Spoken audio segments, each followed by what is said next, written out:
Do you own the shittest Bugatti Veyron in the world? I'd say I own the car with the most potential. Right. Is it the cheapest? It's definitely the cheapest, that's for certain. And I'm hoping if things go right, it will be a massive bargain, the best decision ever. But obviously it could go the absolute opposite way. And obviously with a lot of stuff you see which is fake, and I honestly have no idea which way this is going to go. But I feel like the odds are in my favour. Why? Because I've got a lot of room for movement. Because it was 900 grand. And is that cheap for a Veyron? I mean, I'm not selling you one for 900 grand. But even one that doesn't work, that's in bits. Well, you don't come across them very often, if I'm honest with you. So it's a rarity, isn't it? What? A broken Veyron. Right. Yeah, and it's like realistically, retail 1.5, but it's only done 9,000 miles. So if you imagine it's not been crashed, it's got 9,000 miles on it. You know, there's nothing wrong in theory when that car's back in one piece and shiny. There's, you know, it's got everything going for it. That's for certain. So, and it's like a blank canvas as well. Like I can put my stamp on it. I can make it the best car without like wasting money because it needs it. So the answer is definitely yes. Also, Mark has a massive advantage on Joe Bloggs, Joe Bloggs wouldn't buy that car because he doesn't have the information access to him on how to get things done correctly. And obviously, we've had many conversations about where to go, what to do, how to get this going, how to not get it going, you know, what's the resolution for it. And, you know, not just me, there's other people that he knows and he talks to as well. But, you know, he's kind of got one foot in the backstage of Bugattis, you know? So yeah, like the amount of people which have come on board and said, I want to do this, I want to do that. And because of that, the cost to repair it is a fraction of what it should be. You know, there's a lot of people who are going to work on that car for literally nothing. Right. And obviously just for the exposure, because obviously the video's doing well, they want to get involved. Yeah. We've had the people, there's a problem with the gearbox. I've had the person who designed the gearbox at the house. I've had the person who actually built the gearbox at the house. So, you know, everyone's on board because we all like an underdog, and it's, you could argue a crap car at the minute, but it's going to be a rebirth car. The same as like how some car builder YouTubers do really well because, you know, there's a process and a finish and there's a goal, and that's what does well on YouTube as well. And did you buy it purely to make profit, or is it for the content? Car's too expensive, as we all, well, you definitely know. Yeah. And so how come you two keep coming back then? I've sold you both endless cars, but you keep up, but apparently I'm too expensive. and I agree, Mark. I agree. the only way to get this one, I managed, that P1 was a fantastic car. I love it to pieces. And this was the only way in without selling the P1, which I really, really didn't want to do. Right. So, it's one of those where, I don't know, I feel like it's going to be a good end to a story. And yeah, content-wise, obviously, it's perfection. And when you go into all these things, when I bought the KTM, the P1, you don't know how they're going to be received by the public. And we tell the story and hope that people fall in love with our videos. It's like having another character. You know, that car becomes a character. And I feel this one is the connection which people have had with the cars. They feel like they're on the journey with me. So I think content-wise, you know, if I'd have bought a £2 million Sang Noir, it would have been amazing, but that's almost like one video. But this is going to be maybe 50 videos in 3 years. I don't know where it's going to go. And the last video, how many views on the last video? That's after 4 days. It's on 2.2 million. That's mad. We should be hitting them levels, man. Oh, fuck. We will be hitting those levels. Yeah. And wow. They're like, the one before is 3 million. The one before that's 2.4 million. So people are massively invested. So fingers crossed. Do you think you could make profit on the monetization of the content? No, not a chance. No. Look, we make money doing YouTube videos, but you know, it's definitely not footballer money, that's for certain. And we have a lot of overheads. Like our videos, I feel like are probably the most involved videos probably on the, in our space, without a doubt. I've got 2 full-time editors, like full-time, who get paid a good amount of money because they're good at their job. I've got another guy who helps out as well. And then we've got the accounts and stuff. So, our overheads are massive. And I can't do any of that myself. I can, I've got to go to work. I've got a full-time job. So, this is all in my spare time. But, without doubt, the YouTube, structure and cost is doing well. But compared to what it's cost me to be there, but it definitely helps. It definitely helps. And it's making an impact. But as for paying for the car, not a chance. No. Okay. So what do you think that purchase of the Veyron would normally cost a normal person to get running? Oh, well, you'd have no choice but to take it to Bugatti. You'd have no choice. No choice. They tie you up in such a way. We've talked about it before, where they won't supply parts. They won't. Some cars they won't because Mansory's now touched that car.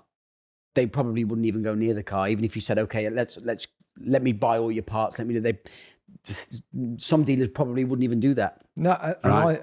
I went to Bugatti and said, because I need it as an option. I said, I want you to sort of fix my gearbox. And they're like, oh, we can't sell you a gearbox. The car's been split. So they knew about it. And I said, no, I don't want you to sell me a gearbox. I want to drop my car off. I want you to fix it and give it me back. I've been waiting 2 weeks now and I haven't got a price, which I think is, wrong. That car is basically a paperweight. If I don't go down my own line, would that be legal to not? Yeah, as soon as the car's out of warranty, a dealer has no obligation whatsoever. What about a manufacturer though? Well, the car's been touched by it's been modified. That's their out. That's their out of saying no. We don't do anything with that car. Yeah, YouTubers and Bugattis right now are not in a which without a doubt hasn't helped our position. Hasn't Rimac been in the exchanges with people about Bugattis? Yeah, he has, and sort of like he seems quite forthcoming though. Like it seems like he says, "I want to help, but I can't." Yeah, I think his hands are obviously. The trouble is, I suppose with anybody, when you say something, going back doesn't look good, and he's thrown his cards on the table. He said no, so he can't. I think it's going to look bad for him if he sort of says, yeah, okay, then after like almost being like, if you any post he does, any post whatsoever, it's all like fix his gearbox, fix his car, selling parts, Alex, Matt, Mark. So he's got to be pretty tired of the whole situation. It must wind him up whenever he does anything. But, he's put his cards on the table and he says, no, I'm not going to help. So we're all in that situation now where, but what happens in the future? What happens, these cars are going to go wrong. So he's almost forcing the specialists to get involved. He's taking the business out of his pocket because people have no choice. Would it be good publicity for them to work with people like you and Matt? I think. Do they need that? Yeah, probably. That's why I asked. I mean, yeah. I mean, look, a Bugatti, just butting in here. Bugatti, since 1915, have been a car that the uber rich, not the rich, the mega rich, the Rothschilds of the world, they're the only people who can afford them. When the Bugatti Royale came out, it was 24 feet long. It's a two-door car that's 24 feet long in 1930. It's a car in another stratosphere. They say when the Veyron came out, the average owner of a Veyron had 32 other cars, 2 boats, and a plane. That was the average. I'm missing I've got a dinghy. So you have got about 32 cars. Yeah, at just your place. no plane. Half of them. I've got a wood plane. Yeah. So their whole business structure is But the world's different now. If you have to ask the price, you're not a Bugatti customer. But the world's different now with social media. But okay, so they have to stand firm on their structure, their business. So you think they should be just saying fuck off to people like Mark and Matt? 100%. And 100%. I think that's what as well keeps them so, the exclusivity, Exactly. the not being able to get in, all of that lot, I think is what makes the Bugatti brand. it's almost like it's unachievable. You know, there's so many things where it's untouchable, which only adds. It's the same with the price. You know, like Carl said, it's very, very expensive to service a car. And is that what, you know, if they did say, you know, give us $3,000 cash and I'll chuck a bit of oil in, you know, they don't do that. There's a structure, a massive expense, and that is what adds to the whole, the whole sort of like bit you can't touch. Okay, so try and give us a figure of how much you think it's going to would cost a normal person to get that Veyron running. Are we talking hundreds of thousands? Hundreds of thousands. I would say 500,000 plus. I'd say so as well. I think because you're 300 deep, maybe with a gearbox, and then 300 for a gearbox. Well, that's if you know, I can't even buy one, and I've only been told it's 300. Like I've WhatsApped the guy, I've rang them. What's really frustrating, they haven't said, Mark, we're not supplying you a gearbox. It's just let's ignore him. He might go away. Yeah, exactly. He might get bored of ringing me, but like that phone call of They don't know you very well, do they? that phone call would have been nice to have just said no. But I think, like Carl said, I think at least 500, So that makes that car. But I feel the reason that car's not been fixed up until now is simply mathematics. You know, when that car was worth $900,000 and the bill was $400,000, it wasn't, you know, there wasn't the room. But now the car has increased to the value it has. All of a sudden, like a McLaren F1, if that was a burnt out shell, it's still worth probably 10 million quid. You know, so that chassis number or that car has a value which now allows it to be fixed. So why are you doing it? Like I say, Because one of his mates talked him into buying a Bugatti. yeah. That wouldn't be you, would it? Might have been. I think like a Bugatti is and always has been. It's like the ultimate. I think like most people would agree. You know, it might not be the car which, you know, you strive towards. You probably strive towards something a lot more normal. But you know, that car has such kudos and has such sort of. And at the minute, I feel like it's the trendy car. I feel like it's the car people are talking about. I feel like it's the right time. And I thought, like so many other cars, you know, when I watch car prices and when they go up and they go up and they go up, I feel like it's too late and I don't want to get on that bandwagon but this is one where I've sort of stepped back in time, probably a year and a half, 2 years with the price. 3 years. So like, you know, I feel like it's my only option. And if I wait longer, it's going to be 1.6, 1.7, 2 million. So it is, I think it's a right decision at the minute. I think at 2 million, you've still not missed the boat on Veyrons. I think the cap on those cars, I don't think there is one. I think they go to 10 eventually. Fingers crossed. I honestly do. Take it you've got one in here to sell. I can get you Sounds one. like it, doesn't it? Do you think you telling the story of it and it being in two parts and all of this helps or hinders the value of it? Me and Rob were talking about this just. For somebody who is not in the fortunate enough position to have one, definitely hinder. Right. To the people who know how to service that car and realise what it takes to, you know, that being split in two is pretty mad, but it's probably the same as most people. But it's dead standard for Bugatti to split a car in two. I needed my gearbox sealed. It worked. It just needed sealing. And they wanted £100,000 plus VAT off me to seal my gearbox with sealant. So I was like, okay, once again, how does this work, Adrian? And he said, look, we've got to send the car back to Molsheim, the factory in France. We've got to send it back. We've got to split the car in two. Because that's the only way you can remove the gearbox. His car's only split in two because of the gearbox. No other reason. You can't access the gearbox unless you split it in two. It just looks like it's... It looks like it's been crashed. It looks like it's hit a lamppost, you know, that's what it looks like. It just needs, it's all gearbox. So, like, to seal the gearbox, I assume the materials were about €4. And the labour to split the car with two professionals are apparently the only two people in the world who know how to do it in the Bugatti factory. That takes 6 months to do. You're paying €109,000 for labour and €1,000 for parts. And that's why up until recently, the specialist car thing, obviously, when a car's out of warranty now, would you take your car to a McLaren main dealer? Would you take it to a Lamborghini main dealer? I feel like it's almost become acceptable now to go to a specialist. And a lot of those specialists have poached the master tech who was on, £30 an hour, but now when he's at this specialist, he's on £50 an hour. But they haven't got to redo the showroom every 6 months with a new Bugatti badge or a new Lamborghini refit at 500 grand, which they're forced to do. So I feel like if there's ever a time to have a Veyron or, one of these cars which are out of warranty, I think it's becoming more accessible because the service costs are just becoming more, not even, obviously they're far from cheap, but I think more reasonable. Yeah, Fair. Good choice. Fairish. Yeah. One more question on your Bugatti then. Because doesn't it have a story? Hasn't it been in a film?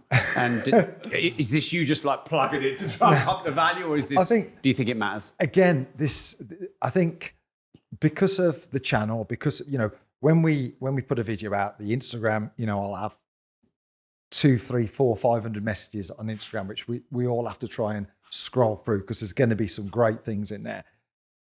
I've got photos of it being born. I've got photos of it coming into the country. The film, and like even today, I've had 3 more photos where it's been seen. So we've got this timeline, which is really cool to sort of like see it going through all these stages.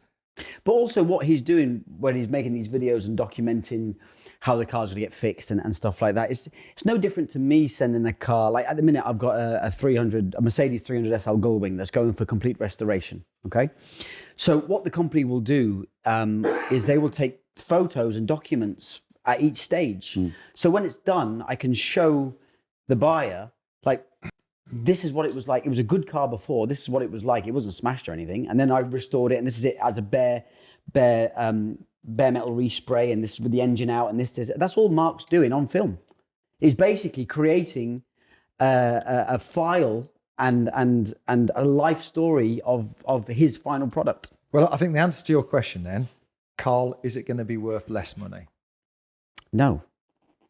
There we go. You've got that on record now. Yeah.